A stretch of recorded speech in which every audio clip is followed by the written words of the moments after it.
कल लुधियाना में by elections है जिसको लेकर सभी पार्टियों की तरफ से पूरा दम ठोका गया।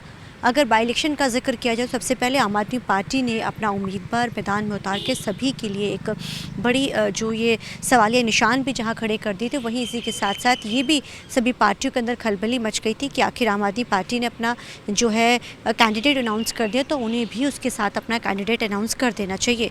दूसरे तौर के ऊपर कांग्रेस की तरफ से आशू को एक बार फिर से दाव खेला गया। आम आदमी पार्टी के साथ साथ अकाली दल, भाजपा और कांग्रेस सभी का जिक्र किया जाए तो इस समय जो है सभी पार्टियों ने इस बाई इलेक्शंस में दम ठोका।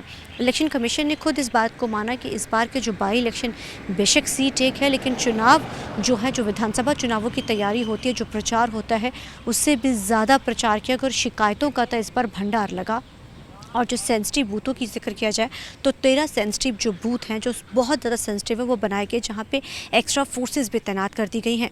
कल 19 तारीख है, मतदान होने जा रहे हैं। सुबह 7 बजे मतदान शुरू हो जाएंगे, शाम 6 बजे तक होंगे, क्योंकि इस बार के जो चुनाव है वो बहुत ही सेंसिटिव इस चुनाव को माना जा रहा है। सभी पार्टियों ने दंग भी ठेका क्योंकि सेमीफाइनल के रूप में देखा जा रहा है। अब ऐसे में ये कहा यह जा रहा है कि जो कल चुनाव होने जा रहे हैं, इसमें जहाँ एक्स्ट्रा पैरामिलिट्री फोर्सेस जो तैनात की गई हैं कल के चुनाव को लेकर, वहीं अगर बात की जाए तो सीसीटीवी कैमरास भी तैनात किए गए हैं। फ़ोन्स को पूरे तरीके से बैन किया गया। जो भी वोटर है वो अपना फ़ोन जो है अंदर नहीं लेकर जा सकता है, और कोई भी ऐसा जो सिर्फ वोट डालना, सिर्फ वही शख्स वहाँ पर होगा या फिर जो चुनाव लड़ रहा है, जो कैंडिडेट है वो वहाँ हो सकते हैं, लेकिन बाकी किसी की भी आवाजाही वहाँ पूरे तरीके से इस बार बैन की गई है। क्योंकि शिकायतें लगातार आ रही हैं, शिकायतों के चलते ही इलेक्शन कमीशन की तरफ से इतनी सख्ती की गई है।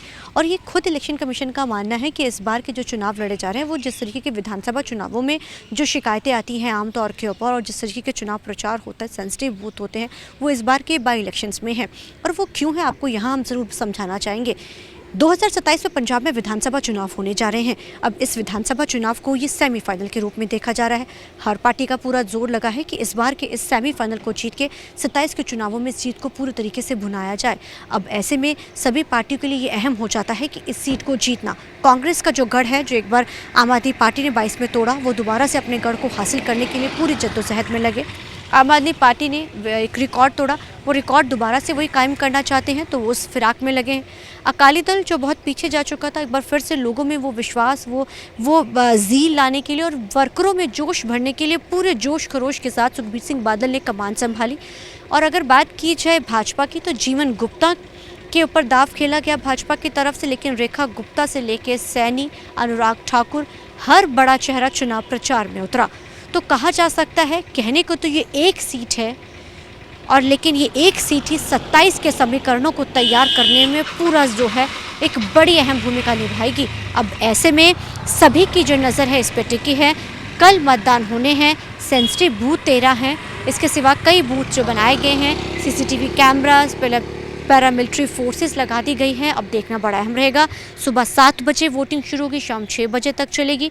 कितने फीसदी वोट होती है, जीत कौन दर्ज करेगा, किसके खेमे में वोट जाएगी, ये तो अब 23 जो है जून को नतीजों के बाद पता चलेगा। लेकिन इस जो तारीख का इंतज़ार लंबे समय से सभी पार्टियां कर रही थी, क्योंकि बड़े ज़ोरों के साथ उन्होंने इस पर चौन प्रचार किया है।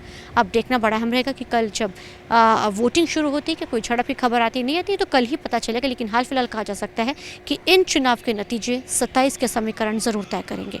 कैमरामैन अलजिंदर के साथ चंडीगढ़ से TV9 के लिए अमनप्रीत कौर।